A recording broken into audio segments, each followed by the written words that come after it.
y voy a empezar entonces a mostrar el PDF. ¿Dónde estábamos? Bueno, entonces, díganme por favor si ven, y una manito, un aviso, con eso ya continúo. Sí, profe. Super, Ignacio, muchas gracias. Entonces, como ustedes ven acá, quería comenzar con esta imagen porque muestra muy bien de qué modo el argumento central de la teoría de la dependencia no es un argumento del todo errado. El tema es que los argumentos no hay que aplicarlos siempre como leyes, ¿no? Hay que ver en qué momento operan, efectivamente. Y aquí, claro que operaron. Entonces aquí se ve un derrumbe de los términos de intercambio, ¿no? Muy marcado. Entonces, ¿desde cuándo? Si ustedes se fijan, con ciertos problemas, ¿no? A partir de la guerra, ¿no? Es decir, el momento más bueno pareciera que hubiera llegado como hasta 1914, por ahí, 1915, y a partir de ahí se derrumban, ¿no? Los términos de intercambio, pero después se recuperan en los años 20. Entonces, realmente el derrumbe, ya podríamos decir tendencial, muy marcado, el que dura muchos años, ¿sí? Se produce entre el año 24 o el año 26, si se quiere, y, ¿no es cierto?, 1950. Ahí es donde se produce el derrumbe. ¿Qué significa eso? Que los precios de los productos exportados de Chile, ¿no? Productos primarios, decrece en relación a los precios de los productos importados. ¿Mm? Y esto es muy obvio por varias razones que ya hemos dicho. Porque el gobierno finalmente de Ibáñez se ve obligado a, cuando es derrocado, ¿Mm? Es obligado después el nuevo gobierno a abandonar el patrón oro. Y esto era absolutamente necesario, ¿no? No había otra posibilidad. Porque como ya vimos en el curso de Historia Económica Mundial, el patrón oro tiene la peculiaridad, tiene la ventaja que permite controlar la emisión y con eso se evita la inflación y permite que los tipos de cambio se mantengan fijos. Y en ese sentido regula el comercio, lo hace más estable. Pero la gran desventaja que tiene es que deja a los países ante una situación de crisis mundial, los deja en una situación como de camisa de fuerza, porque es en esos momentos donde hay que, eh, hay que permitir, ¿no es cierto?, que aumente la oferta monetaria y se recupere el crédito. Y para eso no queda otra más que emitir sin respaldo en oro. No se puede mantener una emisión restringida. Hay que ampliar la emisión monetaria y con eso abaratar el crédito. Y eso no se puede hacer mientras que un país está amarrado al patrón oro. El patrón oro no te permite emitir sin respaldo en oro. Entonces, en esta situación lo que había pasado es que había caído el volumen de respaldo en oro, la reserva en oro se habían ido del país entre el año 29 y el año 31, se estaban yendo. Entonces, el volumen de oro había disminuido. Entonces, eso significa que no solo no se podía ampliar la emisión, la base monetaria, ¿ya?, tanto el circulante como el crédito, sino que había que además reducirlo. O sea, significa que había que llevar al extremo la situación de las empresas, eh, porque en el fondo, ¿no es cierto?, el volumen de oro se había reducido. Entonces, ¿qué es lo que hace el gobierno finalmente? Después que cae Ibáñez, el nuevo gobierno abandona el patrón oro. El gobierno de Juan Esteban Montero abandona el patrón oro. Eso se mantiene con la República Socialista. Y después el gobierno de Ibáñez, o sea, el gobierno de Alessandri, que es electo el año 1932, obviamente que no vuelve al patrón oro. Entonces, al no volverse el patrón oro, ¿qué es lo que ocurre? Que eh, el peso chileno se devalúa, obviamente.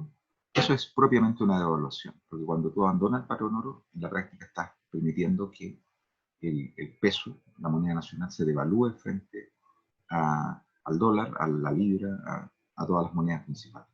Entonces, ¿qué significa eso? Que los productos importados inmediatamente subieron sus precios, automáticamente. Cuando cae la moneda, eso significa que todos los precios de los productos importados se van a las nubes, porque ahora con el peso chileno se compran menos productos importados. ¿Se fijan? Y por lo tanto, la relación entre los precios de los productos nacionales y los productos importados se vuelve desfavorable. Disculpen, voy a cerrar la ventana porque entra mucho ruido. Ahora sí. Entonces, eso es lo que explica que los precios de los productos importados tuvieran una evolución ascendente. Y por otro lado, ¿qué es lo que está pasando con los precios de los productos nacionales? Empiezan a caer porque ahora el peso es más barato para las otras monedas. Entonces, comprar productos nacionales chilenos, digamos, se va a hacer más fácil durante las décadas que vienen, pero como hay una situación de crisis mundial, no se ha recuperado el comercio, entonces nadie está comprando nada en otros países, ¿se fijan? Entonces, a pesar de que las exportaciones primarias chilenas se hacen más baratas, eso no significa que aumente. Y eso sí que es el argumento correcto de la teoría de la dependencia, es decir, en circunstancias en las cuales, a pesar de que devaluamos nuestra moneda y nuestras exportaciones se hacen mucho más baratas, debiéramos tener más compras por parte del resto del mundo, de nuestros productos.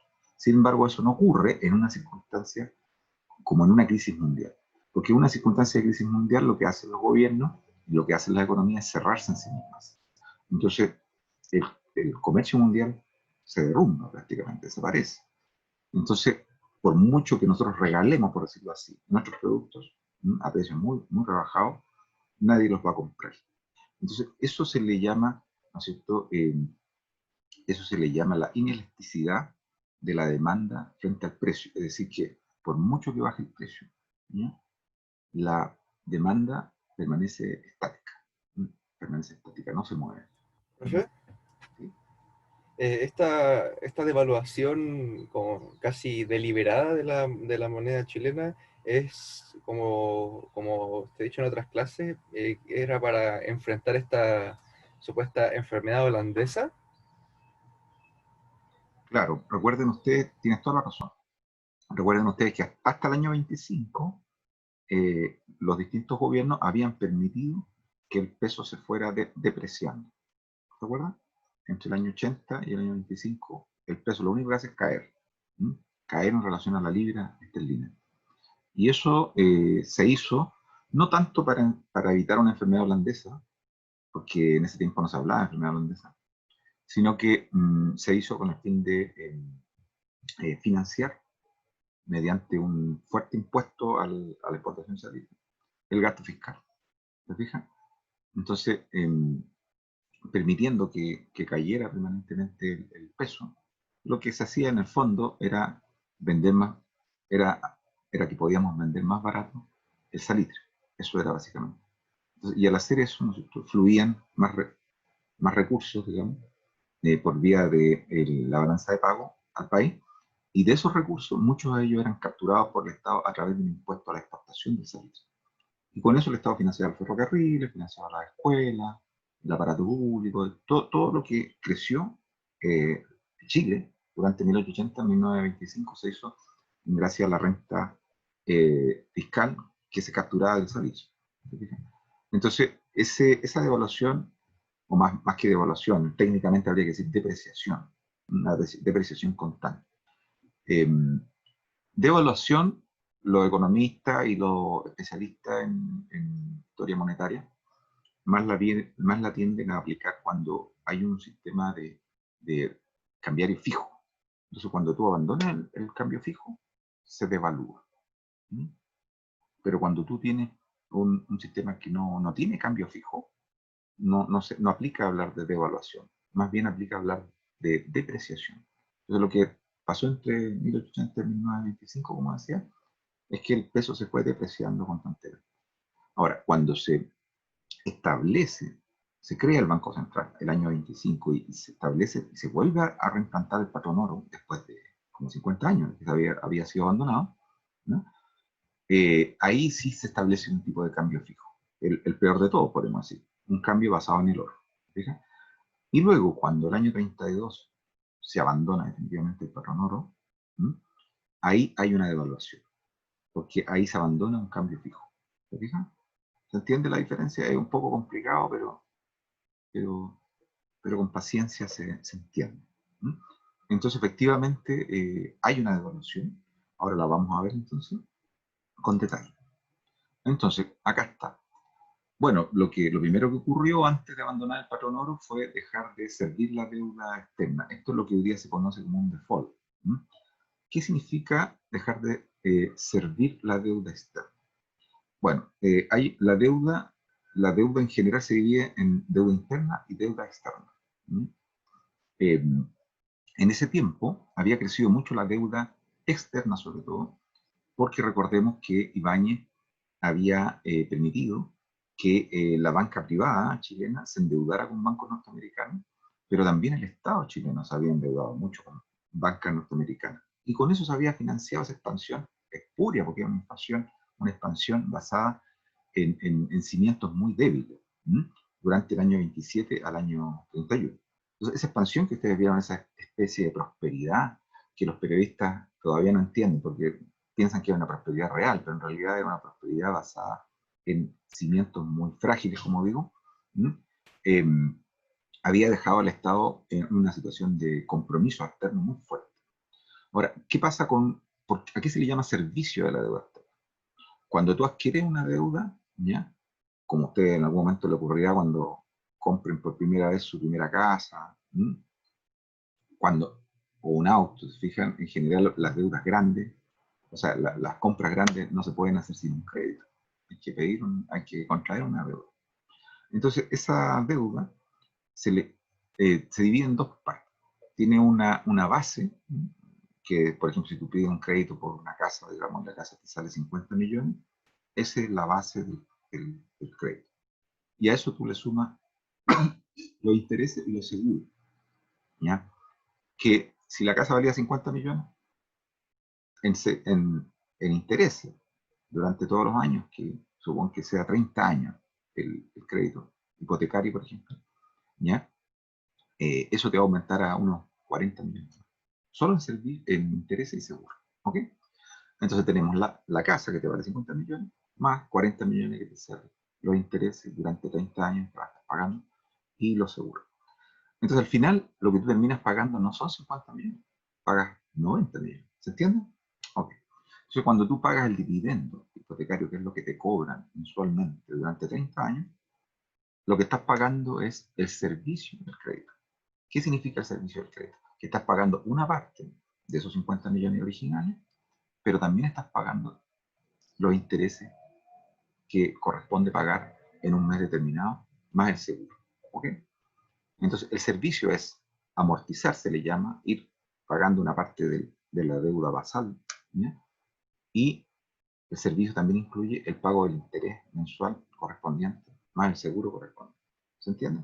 Entonces, cuando uno paga la deuda externa, cuando uno sirve la deuda externa, está pagando la deuda original contraída, es decir, si el Estado chileno pidió 100 millones de dólares, está pagando un pedacito que corresponde a ese mes. Está amortizando esa deuda, está disminuyendo la deuda original y luego más está pagando el interés que corresponde a ese mes. ¿Se entiende? Entonces, ese es el servicio de la deuda. Entonces, cuando tú tienes una deuda muy grande, y en este caso el Estado chileno, como todos los estados latinoamericanos, están en una situación de extrema precariedad, ¿ya? No tenían con qué pagar. Porque recuerden ustedes, ¿esto con qué se paga? ¿Con qué creen ustedes? ¿Los bancos norteamericanos aceptarían pesos chilenos? ¿Qué creen ustedes? ¿Mm? ¿Podemos pagarle pesos chilenos? Claro que no. En No, dólares. claro, tienen que ser dólares. ¿Sí? Entonces, claro, ¿y cómo obtienes dólares? Los dólares se están yendo. ¿Sí? Entonces, ¿qué es lo que tuvieron que hacer todos los gobiernos latinoamericanos y de muchas partes del mundo? Dejaron de servir la deuda e incurrieron en lo que se llama un default. Y esto se entiende en situaciones de crisis extrema. Hoy día, por ejemplo, hay varios países que están entrando en default a raíz de la pandemia. Argentina ya está en default en este momento, no sé, llevan como 10 default en 50 años. Y eso te permite entonces equilibrar la balanza de pago en la medida que ya no salen dólares de tu país, ¿ya? Y evitas que se siga contrayendo el circular. Pero eh, para evitar que se siga contrayendo la masa monetaria, el circulante, insisto, hay que abandonar el patrón oro. Entonces, tú abandonas el patrón oro y ya de momento entonces puedes, a través de la emisión, puedes ampliar la oferta monetaria, lo que significa el circulante, pero por otro lado, a través del crédito que el Banco Central le da a los bancos privados, puedes ampliar también el crédito. Entonces, eso significa entonces que no se sigue contrayendo la oferta monetaria. ¿Ya? Entonces tenemos que esas dos cosas hacen que ya vieron ustedes, provocan esto, que ya lo vimos. Una caída de los términos de intercambio, un deterioro, obviamente, porque tu moneda ahora se derrumbó y los precios de los productos importados empezaron a costar más en pesos. ¿Verdad? Y eso significa entonces que estamos entrando en un periodo en el que no vamos a tener capacidad para importar muchas cosas. Y esto es lo importante que ustedes tienen que saber. O sea, hasta el año 50, si ustedes se quieren acá, hasta 1950, existía una protección natural, podríamos decir, a la importación. O sea, sin tener que hacer ninguna medida, ninguna política industrialista, proteccionista, para impedir que entre la importación. Las importaciones no pueden entrar porque simplemente no tenemos dinero para comprarlas. ¿Se entiende la idea? Entonces, una devaluación como la que se tuvo que hacer aquí a comienzos de los años 30 implicó inmediatamente una protección natural. Porque al caer la moneda no tenemos dólares con qué comprar productos importados. Porque los productos importados se compran en dólares o en libras esterlinas, no se compran con pesos chilenos. ¿Se fijan? A nadie le interesan los pesos chilenos. Entonces, eso significó una contracción gigantesca de la importación. ¿Ya? Y esa contracción gigantesca de la importación se mantuvo, si ustedes se fijan acá, durante los años 30, los años 40, hasta llegar a los 50. ¿Ya? Entonces, por eso que no era necesario hacer nada más para que sustituir importaciones. La sustitución brotó de manera espontánea. ¿Por qué? Porque resulta que los chilenos tenían que seguir comprando jabón, comprando muchos productos industriales de bajo costo, bienes de consumo básicamente, ¿m? Y esos bienes ya no se podían importar, no habían dólares para pagarlos. Entonces la sustitución brota como un efecto normal, natural, de una devaluación fuerte. ¿Se entiende? Entonces no es necesario agregar nada más. Pero, y acá entramos entonces a ese terreno que es más complejo, igual los gobiernos fueron agregando otros elementos para aumentar la protección, que ya era muy fuerte, porque era natural, ¿sí? Y era a través del tipo de cambio. ¿Sí? La caída del peso protegía de la manera brutal a toda la producción nacional, ¿sí? Ante la entrada de importación. Pero además, como ustedes ven ahí abajo, Ibáñez, por ejemplo, antes de ser derrocado, subió los impuestos a las importaciones, que se llaman aranceles, lo subió a un 35%. ¿Se fijan? Los aranceles estaban mucho más bajos, lo subieron justamente porque el Ibáñez, cuando todavía estaba en el poder, ya se dio cuenta que no tenía dólares para comprar importaciones. No había. Entonces, una forma más de agudizar la idea de tratar de evitar comprar importaciones y cuidar los pocos dólares que había, es encareciendo más la importación, aplicándole un impuesto mayor. Y luego lo que tenemos el año 31, que se siguieron aumentando las alzas, y ya en abril del año 32, cuando ya Ibáñez ya no estaba, ¿no? Se fueron aumentando más aquellos impuestos específicos a las importaciones de bienes de lujo, ¿no? Productos suntuarios. ¿Por qué? Porque esos productos no son importantes. La emergencia es tal que hay que tratar de ahorrar todos los dólares que se puedan solamente para comprar aquellas importaciones que son absolutamente indispensables para el país. Como cuáles, por ejemplo, petróleo, que Chile no produce. En ese tiempo tampoco, era muy poco lo que se producía. Después se empezó a producir un poco, pero durante un tiempo nada más. ¿Ya? Y muchos productos que Chile no tiene, por ejemplo, bienes de capital, maquinaria, ¿no? Qué sé yo, productos farmacéuticos, de insumos industriales que Chile no produce, productos tropicales, alimentos que no tenemos, etc. Entonces, todo eso había que guardar los pocos dólares que quedaban y que eran cada vez más caros y más difíciles de obtener, había que guardarlos para esos productos. Por eso que esta industrialización sustitutiva se hace sin que haya políticas industrialistas que la promuevan. ¿Se entiende esto, no? Hasta la CORFA, hasta el año 39, no hay ninguna política que estimule el, el, el, el alza, digamos, el auge industrial. Nada, ninguna. Porque basta con la protección natural que viene del tipo de cambio, más los impuestos, los aranceles que se están alzando.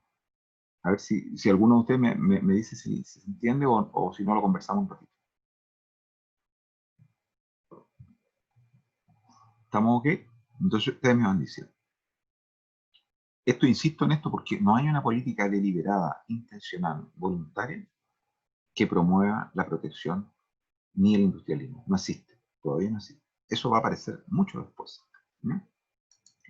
Bien, entonces acá está la cuenta corriente, ¿no es cierto?, entre el año 29 y 31, y ustedes pueden ver que efectivamente la del año 31 es la más compleja, porque ahí es donde más tenemos esto sin los ajustes, sin el endeudamiento, siempre queda en cero con el endeudamiento, pero acá sin agregar el endeudamiento y sin los ajustes, ¿no es cierto?, teníamos que la balanza de pago el año 29 era de menos 11, que significa que en millones de dólares. Llegó a su momento más difícil el año 31, ¿se fijan? Voy a disminuir aquí disculpen, el cuadro porque no alcanzo a ver y me imagino que ustedes tampoco. Entonces, mejor verlo, achicarlo y verlo pequeñito para que alcancemos a verlo, ¿no?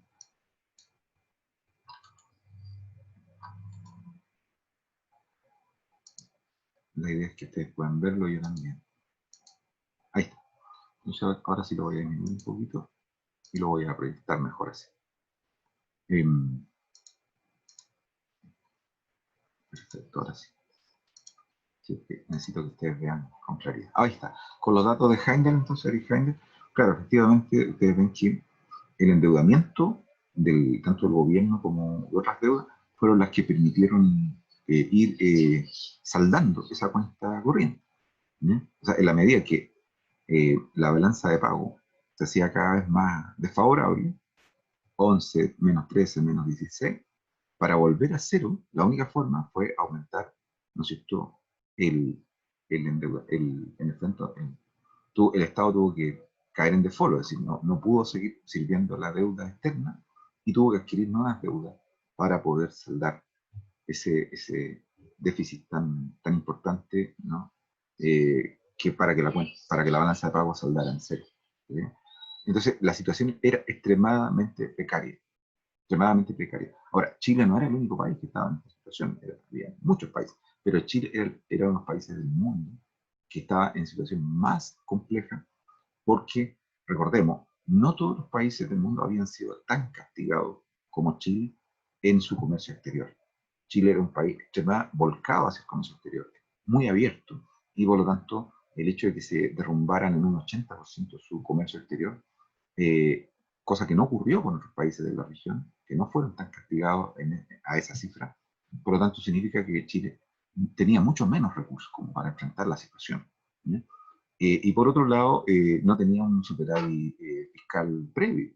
O sea, el país ya estaba endeudado debido a la responsabilidad fiscal de Ibáñez y por otro lado, debido a la responsabilidad monetaria de estar amarrado al patrón oro, había permitido que saliera mucho oro y muchos dólares y muchas libras justo al momento que más se necesitaba tratar de retenerlas, ¿se fijan?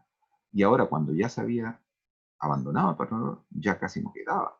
Entonces, no había nada que proteger, digamos, todo el oro y todos los dólares y las libras se habían ido del país ya previamente.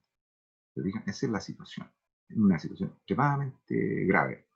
Ahora, tan es la gravedad de esto, que recuerden ustedes que cuando asume Arturo Alessandri Palma, por segunda vez, ¿no? Ahora, antes había estado entre el 20 y el 24, fue derrocado, después volvió para terminar a duras penas su gobierno, logró promulgar la nueva constitución, esta que nos rigió hasta Pinochet, ¿no? Y luego fue elegido, después de todas las experiencias traumáticas que hay entre el año 31 y el 32, he elegido nuevamente Alessandri como una especie de salvador, o sea, sálvenos por favor, porque la situación es esta, ¿no? Terrible. Entonces, Alessandri cuenta con el apoyo político para tomar las medidas que debe tomar. Pero fíjense lo extraño de esto, que llama la atención. ¿A quién nombra como ministro de Hacienda? A Agustín Ross. ¿Se fijan? ¿Y cómo, ustedes saben cómo le llamaban a Agustín Ross? Bueno, se gana ese apelativo durante este periodo que va del 32 al 38. Le van a llamar el mago de las finanzas. ¿Y por qué le van a llamar el mago de las finanzas a Agustín Ross? Porque Agustín Ross logra equilibrar la balanza de pago, logra equilibrar las cuentas, digamos, básicas del país, y logra que el país empiece a recuperar a fines de los años 30. O sea, cuando abandonan el gobierno, es decir, cuando termina el gobierno Alessandri y Ross, lo dejan ya en plena fase de recuperación a la economía chilena. Ahora, mago de las finanzas, y por eso que después va a ser postulado como el candidato rival que va a enfrentar a Pedro Aguirre Cerda la elección del año 38. ¿Se fijan? Entonces, este hombre que se gana ese apelativo del mago de las finanzas, ¿ya? En el fondo llega a tener cierto grado de prestigio durante estos años, o sea, no lo hace mal, ¿se fijan? Pero lo que llama la atención, lo paradójico, es que dentro de este mundo del debate de los obreros y los papeleros, ¿se acuerdan? Que hemos hablado varias veces, ¿ya? Los obreros eran los que planteaban volver a como fuera, a como diera lugar al patrón oro, ¿sí? Y los papeleros eran los que decían, estuvimos funcionando muy bien mientras estuvimos fuera del patrón oro, no debimos haber vuelto nunca entre el 25 y el 31, y ahora que salimos por fin, por ningún motivo volver. Esos son los dos argumentos, ¿no? Bueno, ¿a cuál de los dos grupos creen ustedes que pertenecía Agustín Ross? A ver, ¿qué dirían? Profesor, ¿Sí? yo sé que Manuel Gárate, me parece que Manuel Gárate decía que Ross era el último liberal, el último verdadero liberal en Chile. Ya, pero ¿era papelero o obrero? Esa es la Eh, pregunta.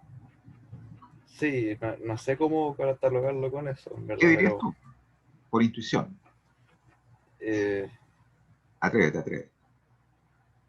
la verdad que no me atrevo. ¿Estaba por volver al patrón oro o por ningún motivo volver al patrón oro? A ver, ¿quién se atreve? Están demasiado tímidos hoy día ustedes. Ya, papelero. Papelero. Eso es lo lógico. Si yo escuchara todo esto que hemos hablado, digamos, todo este rato, diría que era papelero. Pues no, era uno de los más ardorosos defensores del patrón oro.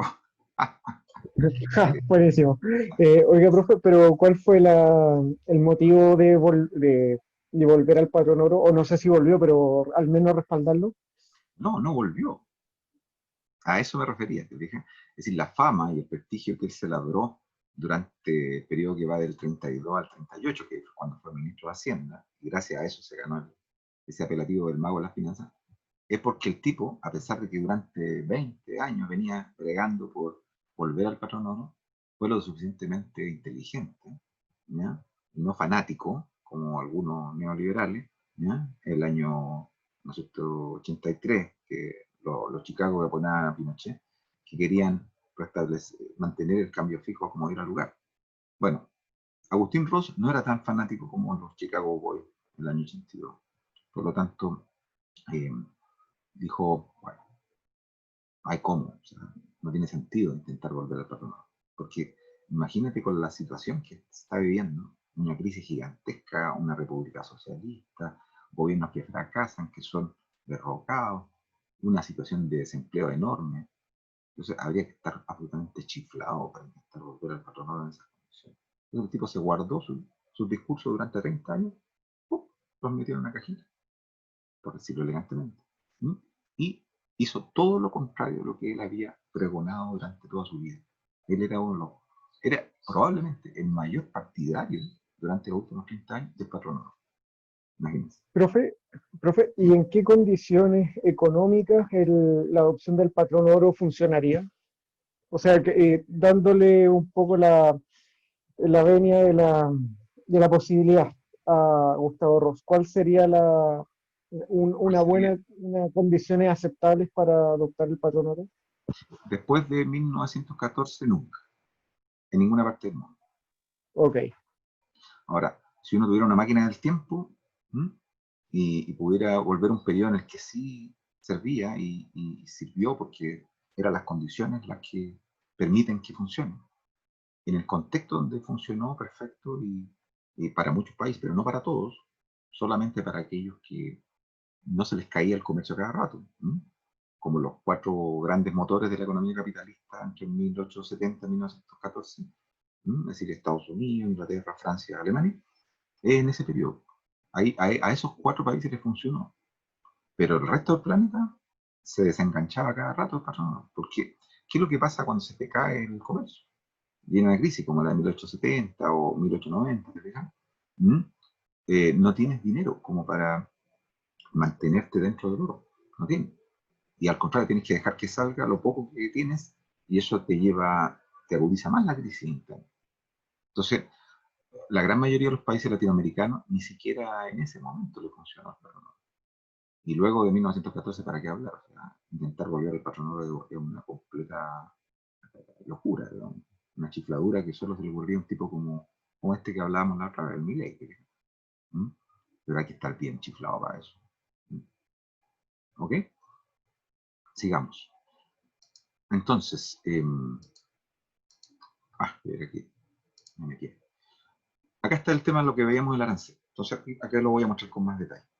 Entonces, tenemos que el arancel, por ejemplo, si ustedes se fijan, de las exportaciones, el que se había aplicado al quintal de salitre, ese era una locura mantenerlo. O sea, hay que estar bien loco para mantenerlo. Entonces, lo que pasó con ese, ¿por qué no se podía mantener ese arancel o ese impuesto a las exportaciones? A lo que está en rojo. ¿Qué dicen ustedes? A ver si alguien lo puede explicarlo. ¿Por qué no se puede mantener un impuesto tan alto a las exportaciones?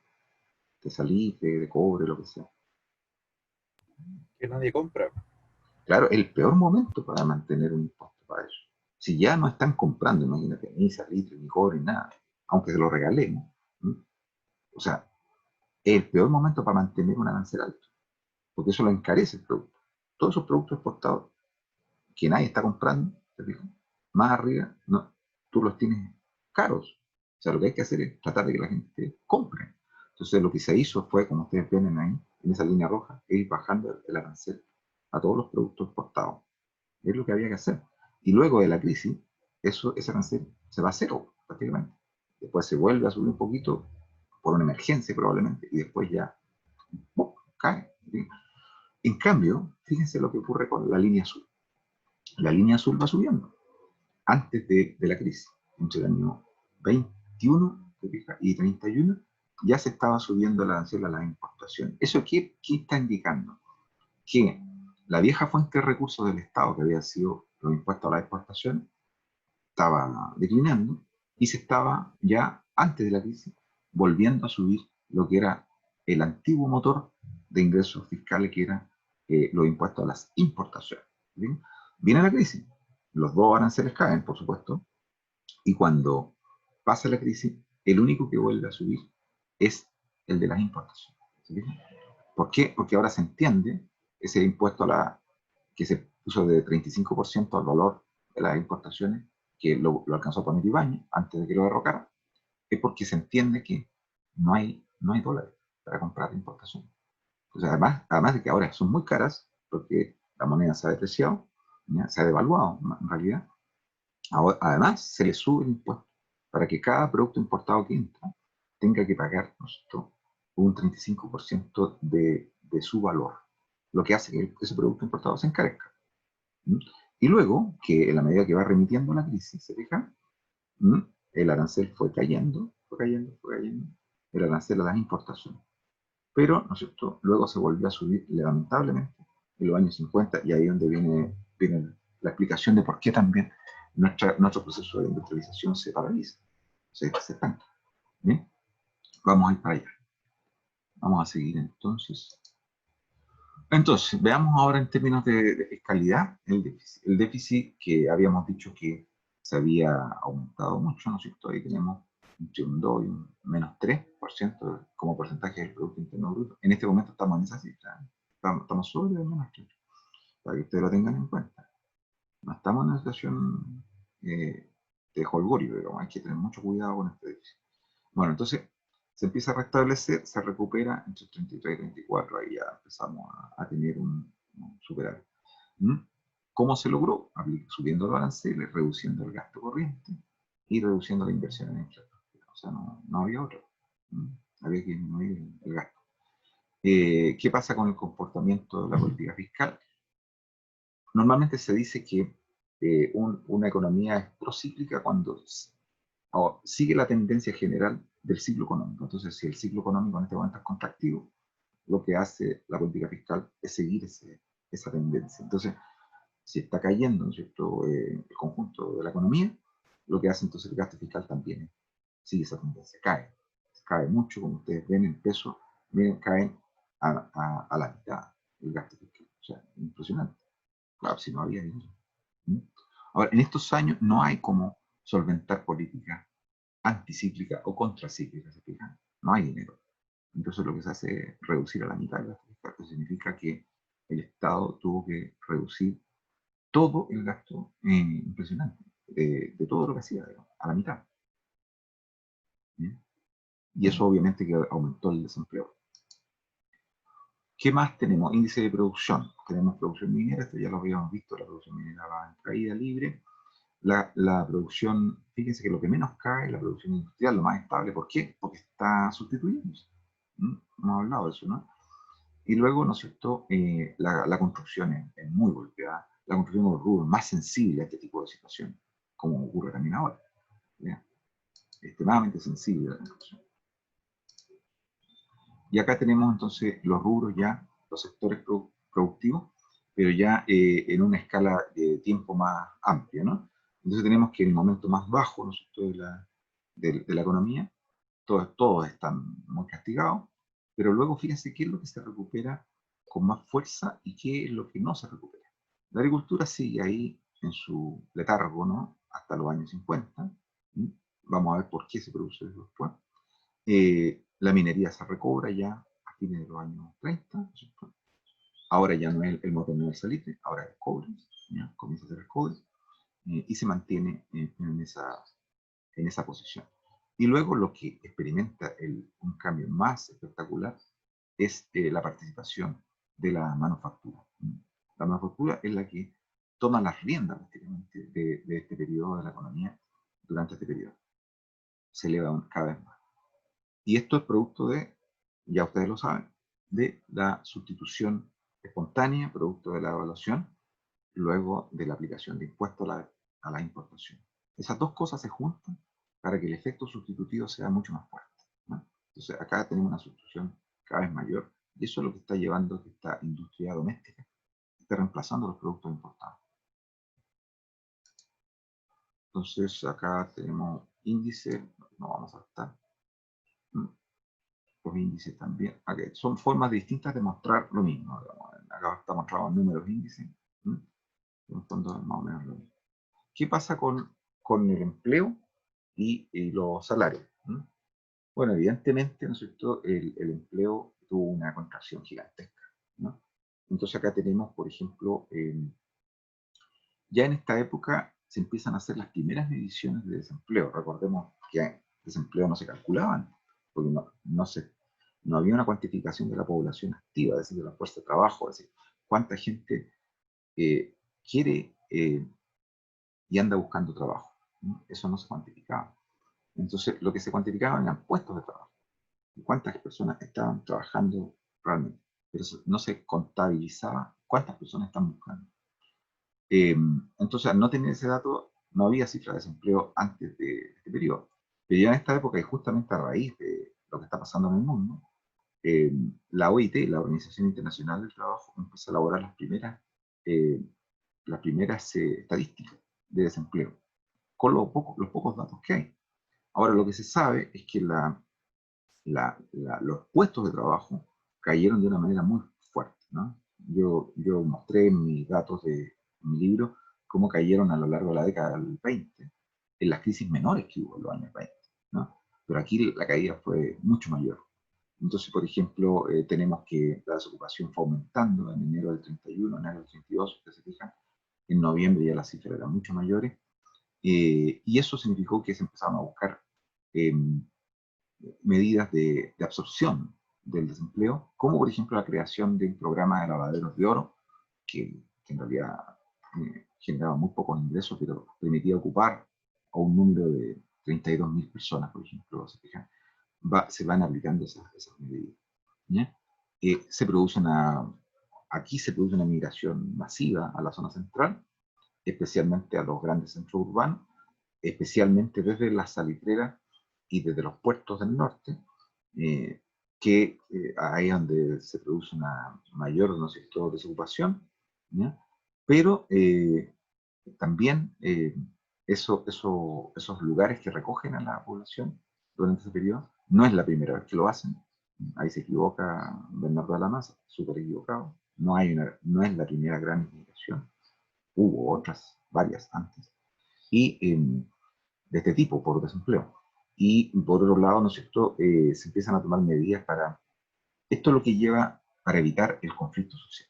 Porque si hay que buscar una explicación a la gran inestabilidad social que hay en el periodo 31, cuando se derroca a Ibáñez, hasta que asume Alessandri, el 32, es esto, que hay una enorme masa de trabajadores cesantes que están viviendo en condiciones muy precarias, en Santiago especialmente, y con ollas comunes, y es un caldo cultivo para el descontento, para la frustración.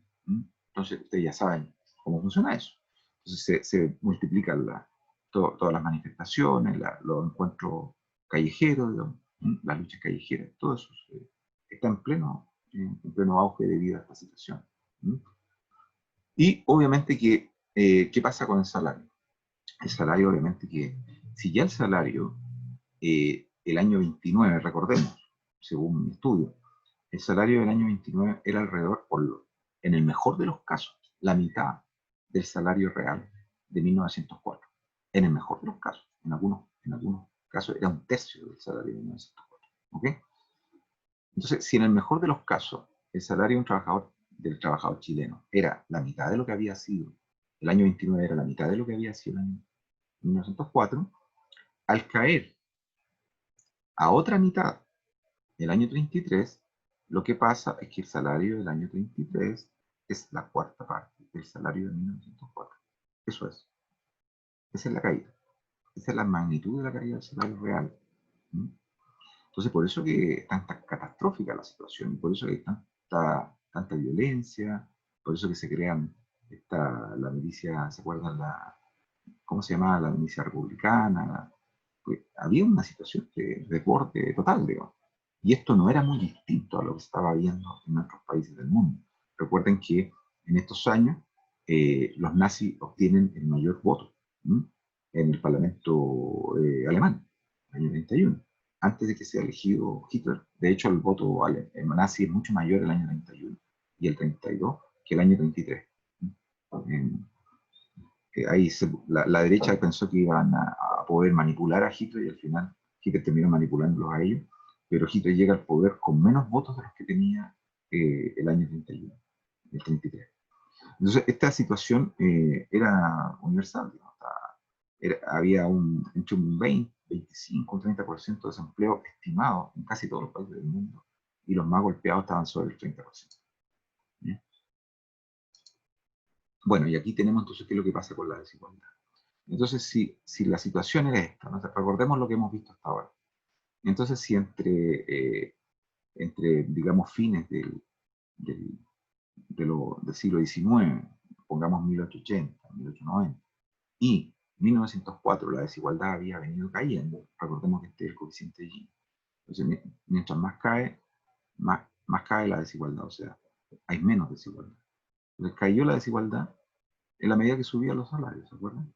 Entonces, cuando los salarios comienzan a caer, antes de la crisis, en 1905, ¿ya? Y siguen cayendo hasta la crisis, la desigualdad ya venía aumentando. La desigualdad venía aumentando desde 1905 hasta 1930. ¿Se fija? Entonces, ¿qué es lo que pasa con el impacto de la crisis? la crisis hace que la desigualdad llegue a al punto más alto, ¿m?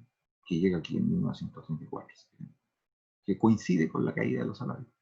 Es decir, mientras, en la medida que los salarios de 1933 son la cuarta parte de lo que eran en 1904, la desigualdad llega a su punto mayor. ¿Se entiende? Y por eso que también las medidas que se van a empezar a tomar después, ya con el gobierno de Pedro Aguirre Cerda, y estas sí que son contracíclicas, ¿no? Van a ir justamente a tratar de recuperar los salarios, ¿no? Y a la medida que se establece PORFO y se empiezan a aplicar medidas contracíclicas intencionales, y ahora sí que son totalmente voluntarias, ¿no? Empieza a caer la desigualdad, ¿no? Empieza a caer la desigualdad y llega hasta su punto más bajo a fines del año 69, en vísperas del gobierno de Allende, ¿no? Entonces, ese podríamos decir que el resumen también de esto, ¿no? Son las cifras de Javier Rodríguez.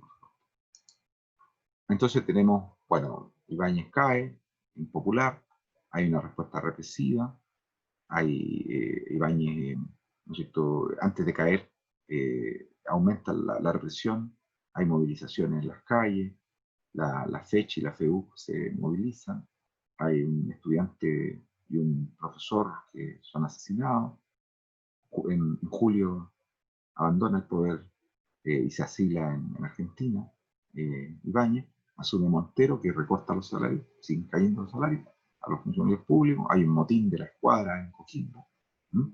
Viene una enorme represión, hay un intento muy erróneo del Partido Comunista de tomarse el regimiento de Esmeralda de Copiapó, que termina con una matanza de comunistas en Copiapó y en Vallenar.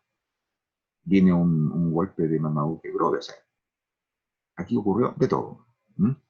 Y se proclama la República Socialista, que dura 100 días, después vienen 2 gobiernos interinos, porque esta República Socialista no tiene el apoyo necesario, y finalmente llegamos a las elecciones donde resulta electo Alessandri. Y él agarra al país en esas condiciones. ¿M? Por supuesto, ya hemos dicho que ya se abandona el patrón oro, pero además se adoptan controles de cambio para evitar que los pocos dólares que queden abandonen el país. Los controles de cambio es lo mismo que se está aplicando hoy día en Argentina. No se puede ni comprar ni vender libremente dólares. Y se establecen muchos tipos de cambio. O sea, ya no hay uno solo, un tipo de cambio con el dólar. Hay muchos. Hay uno para el agricultor, otro para el industrial, otro para el que quiere viajar, para el banquero, etc. Muchos tipos de cambio. Eso se llama tipo de cambio múltiple. Se establecen cuotas y licencias de importación, además que se suben los aranceles, ya hemos dicho, o sea que no se puede importar libremente. Y el Banco Central adquiere poderes extraordinarios, ¿sí?, para también aplicar medidas restrictivas de este tipo. Es decir, todas son medidas intervencionistas, ultra intervencionistas del Estado en la economía, que Agustín Ross no las aplica porque crea en ellas, digamos, él es un obrero, ¿sí?, pero él se ve obligado por las circunstancias a adoptar todas estas medidas que atentan contra, son totalmente contrarias a sus convicciones. 3 tipos de cambio, ya hemos dicho, uno fijado por el Banco Central, con la cual en el fondo los exportadores vendían sus dólares a un valor mucho más bajo del real, digamos, y eso en el fondo funcionó como un impuesto implícito. Como ustedes vieron, los impuestos a las exportaciones se fueron bajando, pero se le aplicó a los exportadores, se le aplicó este castigo, digamos. Es decir, cada vez que un exportador recibía $1 por vender sus productos fuera, no se le pagaba en lo que realmente valía, no se le daban menos pesos, ¿no? Y ese es el impuesto implícito. Ahora, ese tipo de cambio de exportación, ¿no es cierto?, estaba pensado para a los a los industriales que estaban, por ejemplo, produciendo bienes que estaban sustituyendo productos importados, a eso se les daban dólares más baratos. ¿Sí? O sea, se castigaba a los exportadores pagándole menos por los dólares, pero a los industriales que estaban produciendo los bienes que se quería sustituir, a eso se les vendían dólares más baratos de los reales. ¿Okay? Se favorecía a uno y se castigaba a otro. ¿Ya?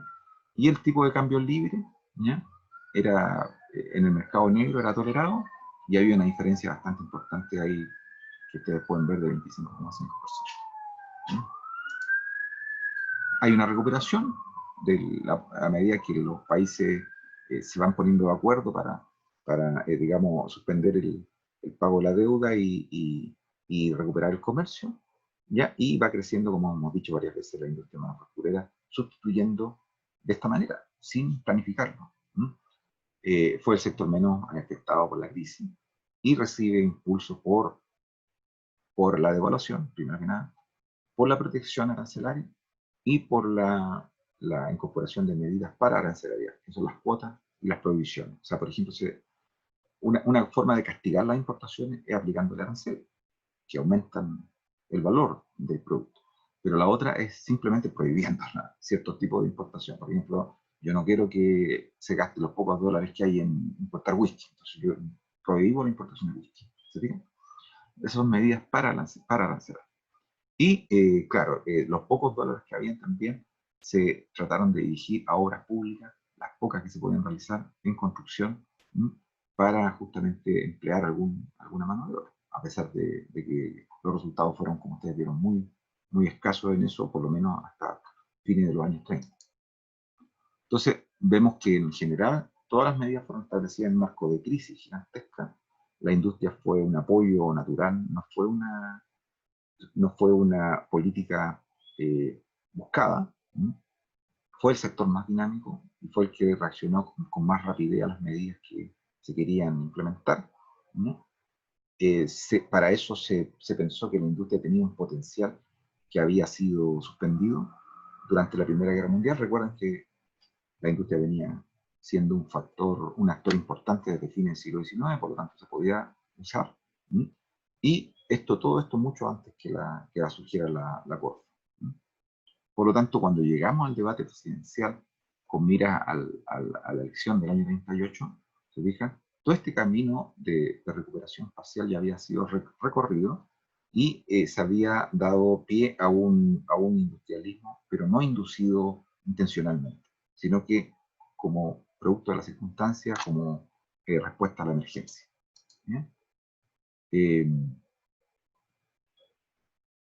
Vamos entonces a avanzar con otra presentación. Mientras ustedes, si quieren, consulten, hagan comentarios, mientras yo voy a ir buscando la otra presentación. Profesor, Dile más. ¿había en este periodo ya había venido la misión Kemmerer o no? La misión Kemmerer es la que recomienda a comienzos de los años 20 la creación del Banco Central y la instauración del patrón oro. Tenían razón en una cosa, en que había que crear un Banco Central porque la emisión monetaria, ¿te acuerdas que no era monopolizada por un ente estatal? Los bancos privados la podían realizar libremente, con ciertos resguardos, pero en general la emisión monetaria la hacían los bancos privados. No había una moneda fiscal, digamos, ¿ya? Entonces lo que sugiere la Comisión Kemmerer, no solo en Chile, sino que en varios países a los cuales visita, es crear un banco central para ordenar la emisión y para que el único emisor que tenga el monopolio de la emisión sea el Banco Central. O sea, dejan de circular billetes y monedas producidas de manera muy distinta por los distintos bancos. Donde la embarró la Comisión Kemmerer, con la mejor intención probablemente, pero la embarraron, pueden sugerir que al momento de crearse los bancos centrales, además se reinstaurara el patrón. Ahora, ¿por qué hacían eso? Porque recordemos, la Comisión Kemmerer estaba pensando, igual como estaban pensando los gobiernos de los principales países capitalistas en la época, que habían hacia el año 25 insistido, hasta que lo consiguieron, volver al patrón oro. Recuerden que el año 25 vuelve Francia y vuelve Alemania. Inglaterra nunca se fue, Estados Unidos estaba ahí como a media tinta, y el año 25 ya las cuatro potencias capitalistas restablecen el patrón oro. Y eso es lo que genera una situación contractiva en todo lo que queda de los años 20. ¿Se acuerdan? Y ahí están las raíces de la crisis del año 30, están ahí. Es porque las economías europeas nunca se recuperaron, debido justamente a que volvieron al patrón oro. ¿Se fijan? Y gracias a eso, Estados Unidos tampoco se pudo recuperar totalmente, y es lo que llevó a la burbuja inmobiliaria y bursátil de Estados Unidos, que terminó con la gran crisis. Entonces, la Comisión Kemmerer es de los años 20, de comienzo de los años 20, ¿sí? Ahora se le llama también, tiene distintos nombres, pero visitaron todos los países de América Latina, buena parte de ellos. Entonces, junto con el Banco Central que se crea en Chile, la Comisión Kemmerer recomienda crearlo en Perú, en Bolivia, en Ecuador, en varios países más. ¿Sí? Eso es. Vamos a ver entonces ahora el tema del balance. Habíamos dicho que la industrialización entonces fue más un hecho antes que una política, y una política antes que una teoría. Y eso está muy bien dicho por este autor, Locke, en 1994. ¿Mm? Es decir, no fue una política inducida. Cuando empieza a teorizarse y a planificarse la economía en ese sentido, es recién en los años 50, que es justamente cuando empieza a fracasar. ¿Mm? Es decir, cuando se hizo de modo espontáneo, funcionó. Cuando se empezó a teorizar, fracasó. Eso es lo más paradójico, ¿no? Entonces fue una respuesta a la crisis, a la contingencia. Eh, tuvieron un impulso decidido desde el Estado porque era la única forma de responder a la situación, ¿no? Y más adelante, pero mucho más adelante, eso que se hizo en forma espontánea va a intentar ser teorizado por lo que se va a llamar la escuela estructuralista latinoamericana, que lamentablemente va a empezar a teorizarlo justo en el momento menos adecuado, cuando ya estas condiciones que habían dado sentido a estas políticas estaban cambiando. Vamos a verlo ahora. Nos quedan unos minutitos nada más, entonces yo voy a avanzar un poquito y después ya conversamos para que sea. Vimos que las políticas más importantes de este periodo están viendo, ¿no es cierto? ¿Sí? Ustedes me dicen si no están viendo. Sí. ¿Sí? Ya. Entonces, aumentaron los aranceles, como vimos, pero lo más importante que no menciona esta pantalla es que todas las monedas se devaluaron el año entre el 31 y el 32. Y eso es lo que hizo que surgiera una protección natural, una protección cambiaria, si se quiere. ¿No? Es decir, ahora para comprar un dólar había que juntar muchos más pesos. Y por eso que eso hizo eso muy, muy difícil comprar importación. Si a eso le sumamos el aumento de los aranceles, obviamente que eso se va recrudeciendo, ¿no? Luego se generaron estos tipos de cambio múltiples que ya hemos hablado. Un tipo de cambio para el exportador, al que lo castigamos, le damos menos peso. Un tipo de cambio más favorable para el productor, sobre todo para el que se destina al mercado interno, sobre todo para el industrial, porque queremos ahorrarnos productos importados industriales. Entonces a él le vendemos los dólares más baratos en pesos. Y luego un tipo de cambio oficial, que en realidad era poco lo que servía, y un tipo de cambio que era el del mercado negro. Luego cuotas, prohibiciones, licencias, para también impedir que hubiera una importación libre, ¿no? Ya hemos dicho todo eso. Bueno, entonces, estas políticas, como dice acá Osvaldo Sungiel, en un libro ya clásico del año 2011, donde resume todas estas políticas, él dice que aislaron en gran medida al mercado interno del internacional, elevaron el precio de las mercaderías importadas, en especial el de la manufactura. Con esta devaluación, entonces, cambiaria, con esta protección tan elevada, con una política fiscal y monetaria expansionista, entonces las terapias que se aplicaron contra la Gran Depresión fueron creando la recuperación, ¿no es cierto?, en base a esta capacidad industrial que había estado subutilizada, ¿sí? Y desde que, acuérdense que esta capacidad industrial se empezó a venir abajo con la Primera Guerra Mundial. Se recuperó después a fines, pero después volvió a caer, ¿se acuerdan? Y es porque, en el fondo, esta capacidad industrial estaba muy vinculada al salir, en el caso de Chile, y en el caso de otros países latinoamericanos, a la carne, al trigo, en el caso de Argentina y Uruguay. Entonces, claro, cuando cayó el producto estrella, digamos, la locomotora que conducía a los otros carros, entre ellas la industria, hizo que también la industria se paralizara entre los años que van de la Primera Guerra hasta la gran crisis. O sea, estaba esta capacidad subutilizada y se pudo volver a ocupar. ¿Sí? Entonces se expandió la capacidad industrial, se recuperó la economía y también se generó un ambiente favorable, ¿no?, en la opinión pública para continuar políticas de este tipo. Entonces acá la gente también se empieza a ilusionar demasiado con que como fue fácil hacer una industrialización sustitutiva en los 30, va a ser fácil también seguirla haciendo en los 40 y los 50, lo que no era tan así. ¿Ya? Ahora, ¿cómo se desarrolla el proceso de la industrialización dirigida por el Estado cuando ya empieza a formularse como una política intencional, dirigida? Esto estamos hablando en el caso de Chile a fines de los años 30, cuando asume el gobierno Pedro Aguirre Cerda, ¿no? Bueno, aquí ya empezamos a ver una diferencia. Aquí ya se empieza a pensar de una manera planificada, ¿no? Ahora, antes de pasar a esto, porque también me interesa que conversemos, em, quiero recordar las circunstancias específicas que colaboraron a este salto entre el año 38 y 39. ¿Ya? Y acá se da una cosa bien paradójica en el caso de Chile, que explica muy bien el libro de Luis Ortega y otros autores que yo se los colgué, de 50 años de la Corfo, donde explica el escenario histórico que se produjo entre el 38 y 39.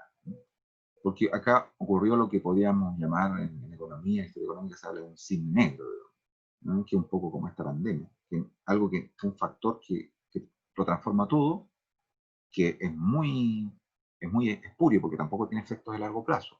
Es decir, un cisne negro que pasa muy rápido, pero que en un rato lo cambia todo y después se va y las cosas vuelven a ser como eran en general antes. Y que en el caso del mundo habían sido dos guerras mundiales.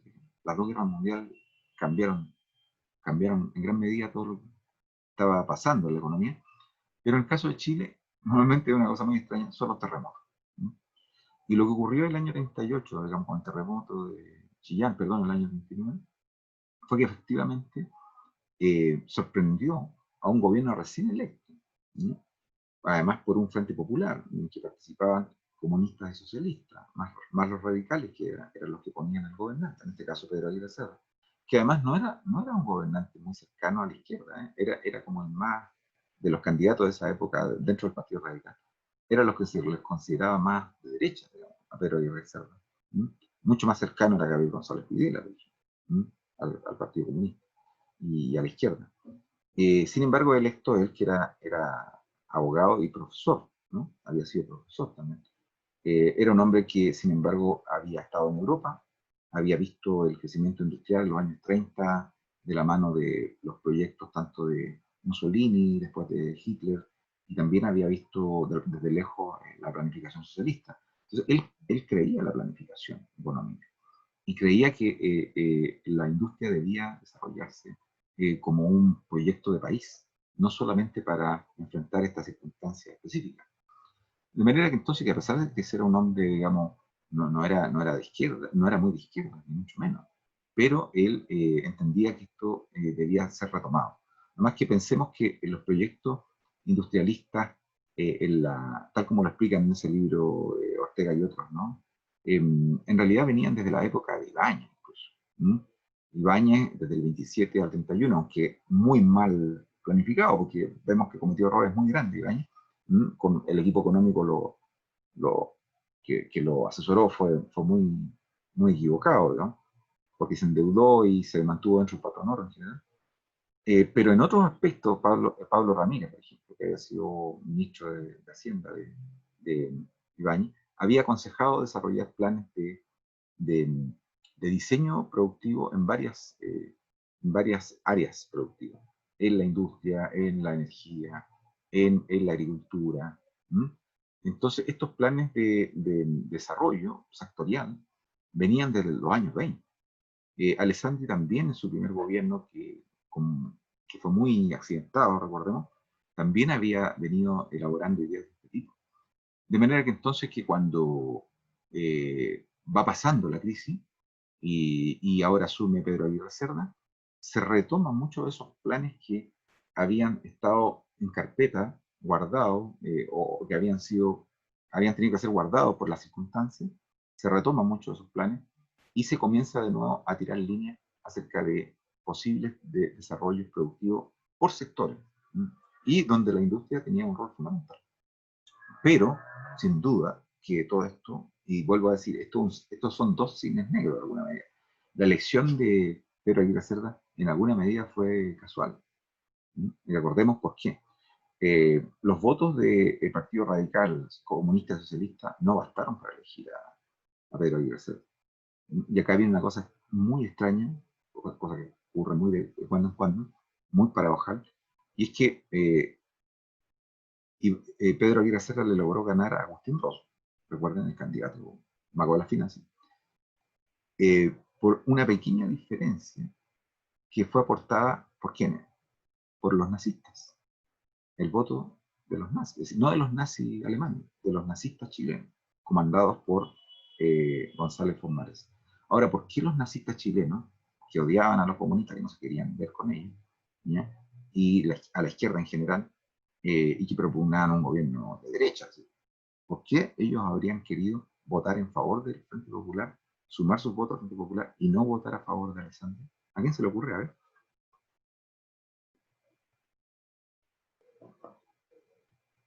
Es decir, votar por el candidato de Alessandri, que era Agustín Rossi. ¿Por qué no votaron por el candidato de la derecha y prefirieron votar por el Frente Popular?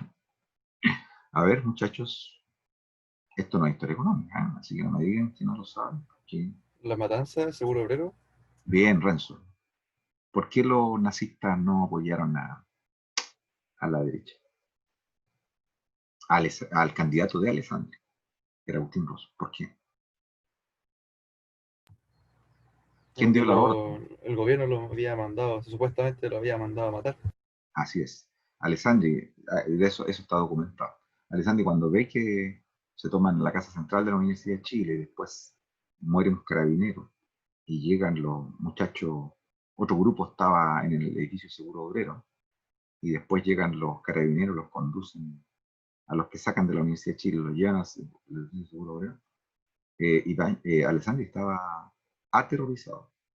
Y no era tan raro que estuviera aterrorizado, porque el que estaba detrás de esa maniobra, usando como carne y cañón a estos jóvenes idealistas nazis, era ¿quién? Nada menos que Carlos Ibáñez del Campo. Él estaba escuchando y recibiendo todos los acontecimientos como avanzaban, porque él es el que se iba a apoderar del gobierno. Quería derrocar a Alessandri, ¿se fijan? Entonces, Ibáñez había vuelto, y de la peor manera, digamos, del exilio. Estaba monitoreando un golpe de Estado. Entonces, cuando Alessandri se da cuenta que Ibáñez puede estar detrás de esto, se desespera, y como ha muerto un carabinero, y además los carabineros, ustedes saben que no cuesta mucho sacarlos de fuera de control, digamos. Entonces, ¿qué es lo que ocurre? Da la orden para que lo asesinen a todos las escalinatas del Seguro Obrero. ¿Mm? Eso es lo que ocurre. Es un asesinato masivo, político. Y lo ordena Arturo Alessandri Palma. Él es el único culpable. No existe otra persona culpable. Debería haber sido juzgado por eso. Bueno, el caso es que es un asesinato colectivo. Mueren ¿cuántos jóvenes? Como 80. Son asesinados. Se salvan 2 o 3, creo, que son los testimonios que después, cruzándolos con otros, permiten saber cómo fue, ¿no? Entonces los nazistas, ¿qué es lo que hacen? En vísperas de las elecciones, hay un pugilato en las escalinatas del Congreso, incluso disparos. Hay unos nazistas que intentan agredir a Alessandri, los logran contener, pero está claro que los nazistas no van a apoyar al candidato de Alessandri. Así que votan por el Frente Popular, y con esos pocos miles de votos, no muchos, de los nazistas, gana el Frente Popular. Obviamente que el Frente Popular no tiene la culpa de esto, o sea, no tiene ningún compromiso con estos nazistas. Por lo tanto, no es que tampoco haya que atribuirles a ellos ninguna culpa. Pero les conviene la situación. Y gracias a eso, ¿cierto?, entra un gobierno de Frente Popular, uno de los pocos en el mundo que logró arribar exitosamente en esta época. Recuerden cómo terminó el de España. Ojo. Y en Francia, los gobiernos del Frente Popular lograron durar muy poco, nada. Pero acá los gobiernos por decirlo así, en un sentido más amplio, del Frente Popular duraron ¿hasta cuándo? Hasta los años 40, hasta fines de los 40, que es cuando González Videla se le ocurre poner la ley de defensa de la democracia, que en el fondo es una ley antidemocrática. Bien, entonces, en esas condiciones, entonces, llegan el gobierno. Es un gobierno que se está constituyendo en una bolsa de gatos. Hay presiones, hay distintas visiones, digamos, dentro de... Es como hoy día tratar de sacar un gobierno con la democracia cristiana, el Frente Amplio y la ex Nueva Mayoría, imagínense. Y esos son los que llegan al gobierno, ¿ok? Entonces, están ordenando sus filas, están poniéndose de acuerdo. ¿Y qué es lo que ocurre? Un terremoto. Sí, el más mortífero en la historia de Chile, que termina con 30.000 muertos en Chillán. ¿Mm? Lo habrán escuchado, ¿no? No es el más intenso, que el de Valdivia, pero es el que más muertos ha causado en toda la historia documentada de los terremotos en Chile, más de 30.000. Entonces, claro, ¿qué le ocurre con eso? No solo queda devastado Chillán, sino que toda esa zona, digamos. Es que hay que tomar nuevamente medidas de extrema urgencia para enfrentar la situación de destrucción de infraestructura, de casas, de viviendas, de obras de todo tipo, de edificios, de ciudades que se han caído, responder a los muertos, atender ¿no es cierto?, a las personas que han quedado sin casa, qué sé yo, el desempleo. Bueno, todo eso cuando ya se venía saliendo de la crisis, ¿fijan? Entonces esto es como una telenovela, porque veníamos reponiéndonos de la crisis del año 98, viene el terremoto, y se viene entonces la discusión. Y en esa circunstancia, y lean bien ese capítulo porque es muy bien escrito, del libro de la Corfo, 50 años de realizaciones, en esa circunstancia entonces, en que logran colar dos cosas que la derecha jamás habría permitido en otras circunstancias. Porque los terremotos, insisto, no solo hicieron tener una política fiscal expansiva a Piñera en el 2010, sino que también obligaron a los partidos de derecha a apoyar, a no oponerse, por lo menos, a dos medidas que años antes habrían sido totalmente rechazadas por esa derecha. Y esas fueron la creación de un comité de reconstrucción de Chillán, una organización fiscal que se creó con el objetivo de reconstruir Chillán y toda esa zona, ¿ya? Y acompañando, y así como colándose al lado, una corporación, es decir, la Corporación de Reconstrucción se llamó primero.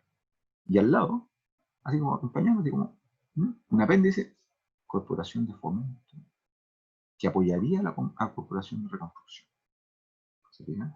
Corporación de Fomento,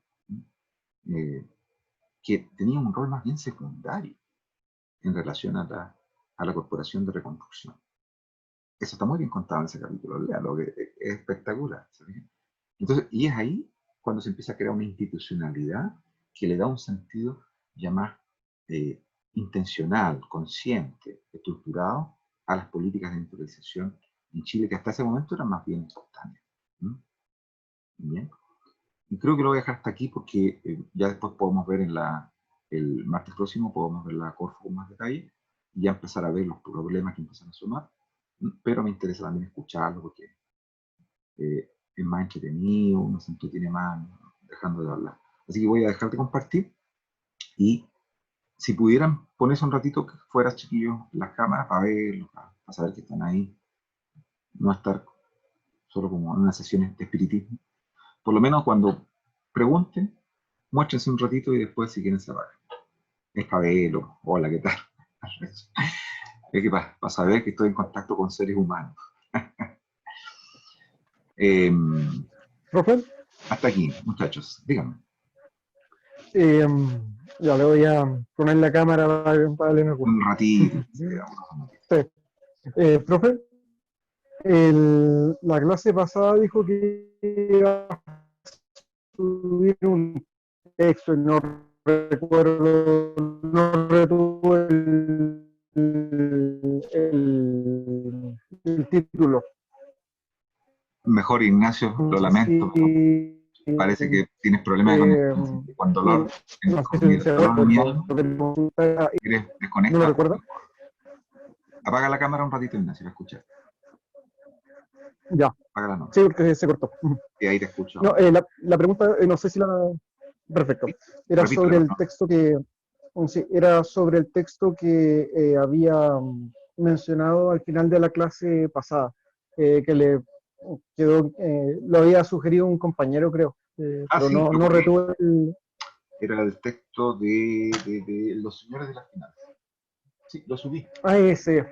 Ah, ya, perfecto. Te metes en la carpeta que dice bibliografía por periodo. Está en el Drive. Y está ahí en el Drive, sí. Ah, ya, por eso. porque no, Ok. no estaba en formato PDF ni Word. Pero si ustedes se bajan en una aplicación gratuita, una aplicación que lea documentos electrónicos y PUB, o PAB, como quieran, y PUB, van a poder leerlo sin problemas. Tiene un fondo negro, tiene letras blancas y fondo negro. Y se lee muy bien, es muy entretenido. Ok, eso era, profe. Gracias. ¿Qué más, muchachos? ¿Algo que les preocupe de la crisis actual? Si quieren hacer algunos símiles, bienvenidos sean. Profe, las siglas IDE, ¿qué significa exactamente lo que sale en su diapo? El proceso IDE. Industrialización dirigida por el Estado. Ah, Claro. Ahora, ¿por qué los historiadores económicos venimos insistiendo tanto en que se deje de hablar de ICI y se hable más bien de IDE? ¿Fija? Porque la fase esta sustitutiva que se da en los años 30, como ustedes vieron recién, no fue intencional. No fue intencional. La sustitución que funcionó en casi todos los países de América Latina en los años 30 no fue una política, no respondió a una política intencional. Fue algo espontáneo, fue algo que se dio al derrumbarse las monedas latinoamericanas frente al dólar, ¿sí? Abandonando el patrón oro y subiendo los aranceles. Y eso generó durante toda la década de los 30 una sustitución espontánea, que no fue buscada, no fue intencional. Entonces, cuando uno dice que este periodo fue un periodo sustitutivo, está errando, porque no, en general la sustitución que comienza después con el Estado solo fue hecha por algunos países. La sustitución, por decirlo así, deliberada, la hicieron muy poquitos países, entre ellos Chile. Pero ya después, en los 40, con la Corfo, y Argentina también lo hace, Uruguay también lo hace. Pero los otros países no la hacen. Entonces es impropio decir que fue un periodo sustitutivo en toda América Latina, porque no lo fue. La sustitución fue más bien espontánea en los años 30 y cuando ya fue deliberada, la hicieron muy pocos países en los 40. Y cuando se incorporan otros países en los años 50 en adelante, como por ejemplo Brasil y México, que son países gigantes, y ellos comienzan a hacer una sustitución también deliberada, es muy tardío. Y ellos lo hacen cuando los países que venían antes sustituyendo deliberadamente también están dejando de sustituir deliberadamente. Entonces, el componente sustitución es menos representativo, es menos estable en el periodo que va de los 30 a los 70. Es menos estable y es menos general, menos representativo de lo que se suele pensar. Fueron pocos los que sustituyeron deliberadamente y en pocos momentos. En cambio, políticas de industrialización del Estado fueron, en general, incluyendo la devaluación, incluyendo ¿no es cierto?, otro tipo de políticas de nacionalización, que ya no son sustitutivas, ¿verdad? Sí son más, se dieron con más representatividad y con más gente durante un periodo más largo. Por eso que preferimos hablar de industrialización dirigida por el Estado más que de sustitución.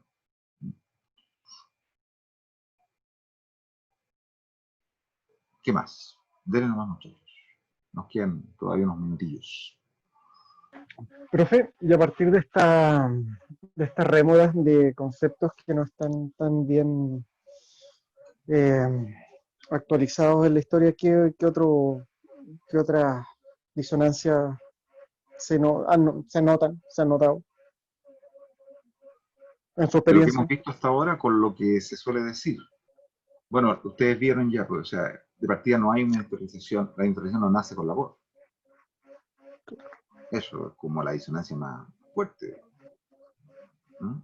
Si ustedes se meten a cualquier libro de texto escolar, van a encontrar que la industrialización en Chile nace en los años 40 con la voz. Falso, totalmente falso. Llevaba por lo menos 50 años antes, que se interrumpió, que después se volvió a repotenciar en los 30. ¿Se fijan? Pero viene de antes. ¿Qué otra disonancia? Que la política no es neutral, no es un factor menor, pero a su vez, La política monetaria, dice usted. O la sí, en política general en la cuanto... dimensión política. Por ejemplo, fíjense Ah, claro. Ujú. una cosa que yo creo que es bueno conversarla siempre, es que en qué medida todos los gobiernos que son derrocados en América Latina en los años 30, incluyendo Ibáñez, porque todos son derrocados, no, prácticamente no, ninguno queda en pie, digamos, eh, se dan dentro de un marco general de, de fuerte contracción económica en todo el mundo, en toda la región. ¿Te fijas? Que castiga mucho a la región por su dependencia externa. Entonces, habría que decir ahí el fin definitivo de los regímenes oligárquicos se debió solamente a, al desgaste y a la falta a la pérdida de prestigio de los modelos oligárquicos que habían hasta los años 20. Es decir, el régimen oligárquico hay que matarlo en 1920 cuando asume Alessandri, o hay que matarlo en 1932 cuando estábamos en medio de la crisis. ¿Me entiendes lo que quiero decir? Yo soy de la opinión Claro. Ujú. que el fin definitivo, el cambio, el abandono total del régimen oligárquico en Chile es el año 22, no el 25, no el 20. Por ¿Qué ejemplo, es hay lo, gente que postula mucho eso, ¿no? Sí, dale, Ignacio. sí, y qué es lo que queda en ese intermedio del 25 al 32 que puede o no considerarse parte del régimen oligárquico? Porque según lo que entiendo de lo que usted plantea, esos años vendrían siendo el, el intermedio del fin, o sea, cuando se está haciendo evidente todos los forados y desajustes que tiene, ¿no? Claro. Bueno, ahí la respuesta clave es la Constitución. Pues mire lo que pasa con la Constitución. Ya desde el año 20 se viene discutiendo la necesidad de una nueva Constitución. Estaban como nosotros ahora, ¿no? Hace mucho tiempo que se venía viendo ese asunto. Eh, Cuando se empieza a discutir una nueva Constitución, recuerden que hay una propuesta alternativa que surge de esta Asamblea Obrera de Alimentación, que al final nos justifica, ¿te acuerdas? Y cuando he elegido Alessandri, ¿ya? Él logra imponer otra fórmula, que es la fórmula, en el fondo, patricia, que conocemos hasta hoy, porque por hasta ahora nunca hemos tenido una constitución creada por un poder constituyente soberano, sino que por una comisión pequeñita de unos pocos iluminados, abogados, juristas, que a cuatro paredes, entre cuatro paredes, elaboran un texto. Incluso Alessandri había propuesto que esa constitución iba a ser votada por el Parlamento, por lo menos, o en un plebiscito. Nunca ocurrió. Entonces, ¿qué es lo que pasa? Que los trastornos que hubo a lo largo del gobierno de Alessandri, entre el 20 y el 25, llevaron a que Alessandri finalmente desechara la idea de plebiscitar esa constitución, ¿ya? Y esa constitución adoptó una forma elitista. O sea, no en los contenidos, pero sí en la forma como se construyó. ¿Te fijas? Entonces, al final, ¿quién hizo la Constitución del 25? Le hicieron unos pocos personajes, autorizados con la mejor intención, sí, ¿ya? Una Constitución ultra presidencialista. ¿Te fijas? Y miren lo que pasa con la Constitución. Esa Constitución se promulga el año 25. Pero ¿cuándo se pone en práctica? ¿Cuál es el primer año que se empieza a poner en práctica la Constitución del 25? A ver, ¿qué me dicen? 31, 32. ¿32? El Ujú. 32 se pone en práctica la Constitución del 25. ¿Por qué? Porque no se pudo aplicar.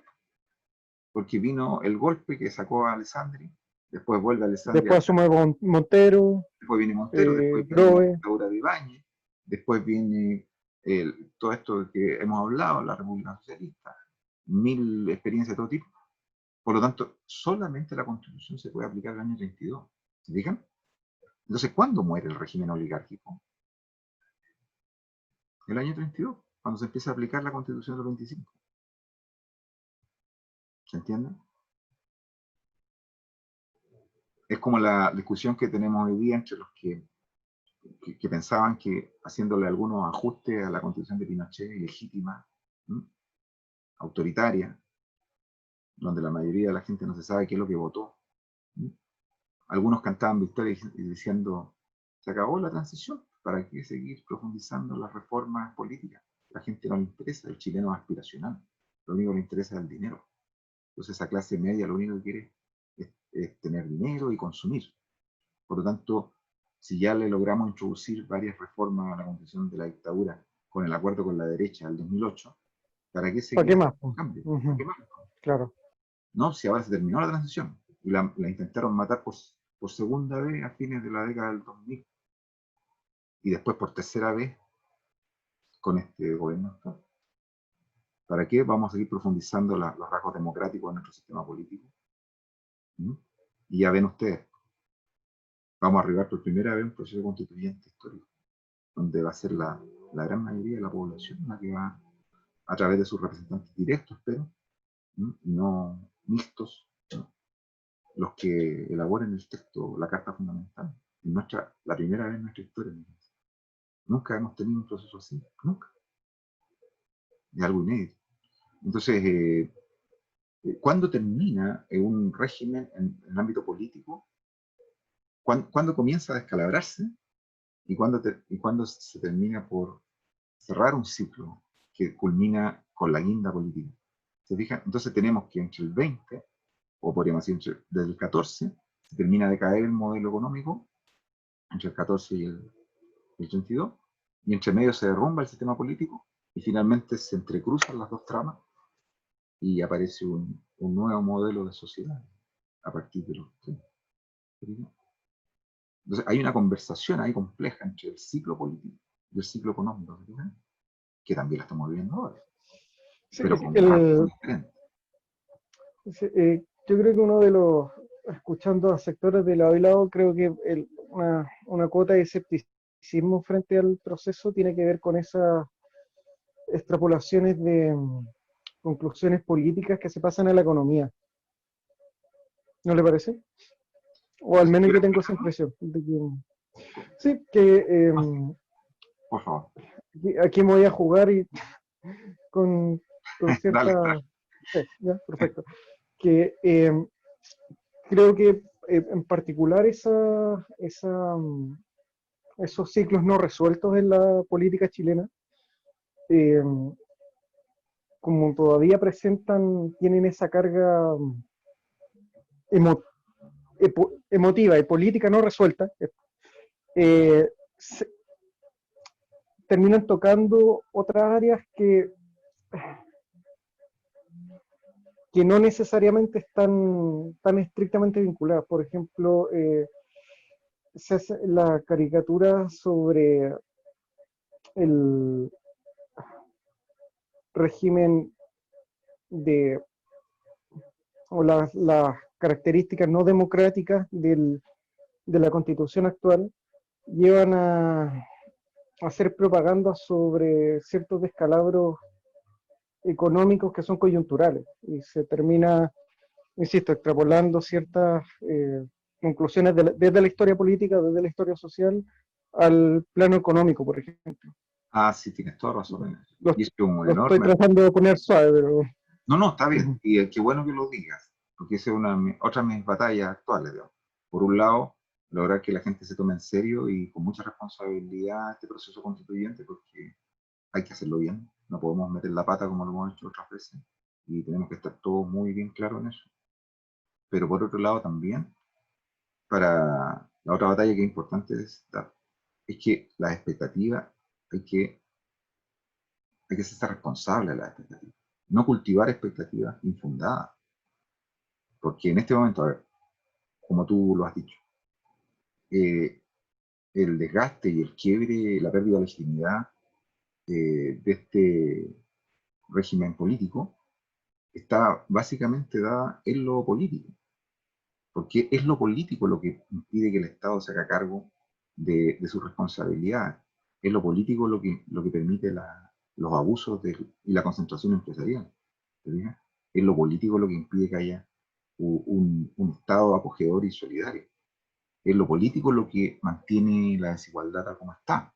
Pero si tú corriges su aspecto, ¿por qué habría que tirar todo el resto de lo que sí se ha hecho positivamente a la basura? No tiene sentido. ¿te fijas? Y ahí donde se requiere mucho equilibrio, mucha madurez, mucha sensatez, porque la gente tiende a opinar en bloque. Dice, todo lo que se ha hecho durante estos últimos 30 años no, es malo, no vale nada y hay que tirarlo todo. Craso error. Craso error. ¿Te fijas? Y a Sí, todo eso, o sea, efectivamente es así. O sea, a mí me preocupa mucho, por ejemplo, que la nueva etapa que asuma el país se monte sobre fundamentos económicos sólidos, porque si no va a ser un desastre gigantesco y va a generar una exacto. expectativa totalmente insatisfecha. ¿Sí? Oye, es más sobre la misma eh, inestabilidad o incertidumbre que deriva de la inestabilidad política, claro, para los estándares que tiene Chile pese a a todas las críticas que se le puede hacer al modelo de ilegitimidad de origen de la Constitución, está dentro de los estándares internacionales, digamos, a ver, no pretendo hacerle alabanza a la actual situación, pero creo que es el estándar, el nivel que paulatinamente se ha alcanzado a partir de la, de la ciudadanía, digamos, pujando por eso, eh, es un riesgo el proceso que se abre. O sea, es una oportunidad y un riesgo. Es un riesgo, pero yo creo que estamos en condiciones hoy día de no cometer los mismos errores que cometimos a fines de los 60, donde la gente pensaba que Esperemos. componer bonitas canciones, digamos, iba a tener una sociedad perfecta, y que porque nacían niños, los niños iban a nacer nuevos y esas niñas iban a nacer nuevas. Yo creo que hoy día estamos un poquito más maduros o menos inmaduros que eso. Y por otro lado, también creo que la gente, después de ver todo lo que fue la violación sistemática de los derechos humanos, se va a andar con más cuidado con enarbolar la violencia como forma de lucha. Ahora, nos faltan los fanáticos y los talibanes de todos lados, pero yo creo que son ya acá, afortunadamente, una minoría. Yo creo que la mayor parte de la gente quiere vivir tranquila. Y obviamente que todos los aprendizajes que hemos hecho en el ámbito productivo, que no son suficientes, sin duda, porque hay que hacer muchas cosas más que no se han hecho todavía, no podemos perderlo. Nuestra capacidad exportadora se ha triplicado en los últimos 30 años. Eh, Nuestra estabilidad macro es fundamental. Fundamental. Es una cosa que no sería una locura perder eso. Ahora, que Claro, eso no, ahora el desafío, el valor agregado que es superar esa etapa de solamente exportación. claro, hay que agregar ahora una estructura de cadenas de valor, ¿te fijas? Y todo eso industrializarnos, ir hacia la high-tech, los servicios tecnológicos avanzados, todo eso. Tenemos que hacer una revolución educativa para que nuestros jóvenes eh, trabajen en inglés y ofrezcan servicios tecnológicos a todo el planeta. Hagan grupos rock en inglés que vendan sus discos en todo el planeta. Eso es lo que tenemos que lograr. ¿Te fijas? Y lo vamos a lograr, pero tenemos que estar todos enfatizando también un rol más importante del Estado. El Estado tiene que ser mucho más proactivo de lo que ha sido hasta ahora. No podemos tener a los sistemas públicos en el abandono que están. Se necesita reforzar la educación pública. Tiene que ser el baluarte de ese proceso. ¿Te fijas? Las universidades, los sistemas de integración de innovación tecnológica con las empresas, con las regiones, todo eso. Se requiere impulsar mucho más el rol del Estado, no en términos de volumen ni adueñándose de las empresas, sino que en términos de generar estructuras institucionales y de incentivos. Que es pensar en un Estado ya no un Estado que es dueño de todo, sino que un Estado que interviene en muchas áreas que implican mucho esfuerzo. ¿Te fijas? Entonces, efectivamente, así ya tenemos que ir. ¿Mm? Y eso significa una madurez enorme. Significa salir de la lógica del enfrentamiento y de la lógica del siglo XIX de la lucha de clases y empezar a pensar en discursos no binarios. Entonces, para todo eso necesitamos mucha educación, Bueno, pero estos procesos, lo bueno que tienen es que generan estos aprendizajes muy importantes. Hace poco estoy participando evaluación de procesos constituyentes que se están haciendo a nivel internacional, con experiencias comparadas de muchos países que han hecho procesos constituyentes. Y una de las cosas más impresionantes que llaman la atención es que la gente se pone de acuerdo a veces, cosas que tú jamás pensarías que se iban a poner de acuerdo, enemigos irreconciliables. Se empiezan a escuchar, ¡wow! Y ahí entre medio los cafés y los sanguchitos, a las 3 de la mañana, que ya están chatos los que hay de trabajar, y tienen que sacar una reacción común, de repente llegan a acuerdos. Es súper importante esos acuerdos. Imagínate 155 personas trabajando durante todo un año como locos y escuchando que el movimiento sea en la calle, obvio, porque no hay que permitir que esas personas trabajen solas y se olviden de las demandas sociales. Tenemos que estar vigilando permanentemente, en movilización permanente, para que no se arranquen con los tarros. Entonces, si ellos se sienten así vigilados y tienen que llegar a acuerdos, van a ser mucho más abiertos a lograr cosas que nunca han logrado. Entonces, yo creo que eso va a ser bueno. Yo he escuchado experiencias comparadas de España, de Colombia, ahora toca la próxima semana creo que de Irlanda. Oye, han sido procesos constituyentes extraordinarios. Y la gente ha madurado de una manera impresionante. Todos han madurado. Así ya tenemos que ir. Así que yo soy optimista. ¿Y saben por qué soy optimista? Porque los escucho a ustedes. Y cuando los escucho a ustedes, a pesar de que ustedes son súper, se fustigan mucho, son demasiado severos con ustedes mismos. Ustedes son más libres para avanzar. Y eso es una ventaja. Uf, años luz de ventaja de ustedes. Porque pueden hacer las combinaciones que les parezcan más razonables, con los argumentos de todos lados que les parezcan más contundentes. Y eso hace 20 años atrás, 30 años atrás, era mucho más difícil, porque la gente tenía la mente dentro de unas cárceles, una jaula ideológica. Entonces, tú partías diciendo, no, yo, según mi casa matriz, digamos, tengo que pensar esto. Y se acabó. No había nada, cero libertad. En que ustedes son sumamente libres para pensar. Obviamente que pueden cometer errores y los cometen. Pero el hecho de que puedan pensar libremente les permite llegar a combinaciones y acuerdos que las generaciones anteriores jamás habían podido llegar. Imposible. Entonces, cosas que comiencen a articular mecanismos de convivencia, de conversación entre ustedes, que se escuchen. Sean capaces de dejar que el otro los convence. Y si eso se produce, vamos a tener un país tiki-taka, mucho mejor que el que tenemos. Hacia allá va. Yo veo eso. Pero no son solo ustedes, ¿eh? Ustedes como escuchan, lo escucho en otras partes. Están todos así, están preocupados. Están preocupados, sí los veo preocupados. Pero también los veo más responsables y más libres. Y eso es platino, disco de platino. No tiene un valor incalculable. Además no quieren violación a los derechos humanos, no quieren que se destruya el medio ambiente, no quieren más discriminación contra los inmigrantes, contra las mujeres, contra los pobres, contra los indígenas. Esas son cosas que no estaban, no había antes. Entonces, si se las mezclan bien, tengo mucha esperanza. Yo soy optimista por naturaleza. Yo seguramente me tocó con la dictadura, pensando que no íbamos a votar nunca los que éramos jóvenes. He visto cómo han ido cambiando las cosas. Tengo mucha esperanza, tengo mucha fe. Así que los dejo con esa esperanza. Espero que les dure el fin de semana por lo menos. Ok. Bueno, profe, buen fin de semana. Ya pues, que lo pasen muy bien, muchachos. No, profe, gracias. Muy bien. Profe. Chao. ¿Feliz día? Sí, gracias. Gracias por el día al profesor. Chao, que estén muy bien.